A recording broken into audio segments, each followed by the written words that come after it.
RDC oye! RDC! RDC eloko! RDC eloko! Tutaki ko sangana na bandeko nyonso en prévision ya match ya ba Léopard ou eko za na mukolo ya le 25. Bana biso bandeko na biso ya basi bakobetana bandeko ya Afrique du Sud.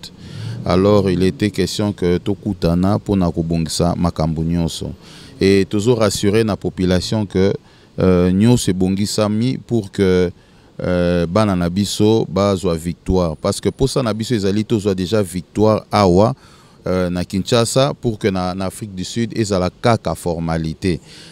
Pour na rappel pour na bandeko ba éviter match wana ezali pour na ba éliminatoire ya Jeux olympiques ou ekobetama na Paris l'année prochaine.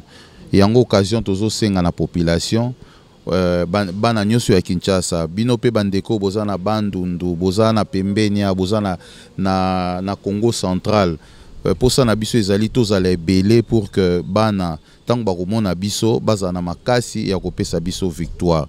Accepter na stade eza nango ya ofele to ya totondisa stade wana pour que bana biso bazana esengo pe bapesa biso victoire. Encore une fois merci d'avance pour que tu évites beaucoup ya mingi pour te seper la biso nyonso victoire au Tokozwa déjà à partir à le 25 à Wana stade de Martyr.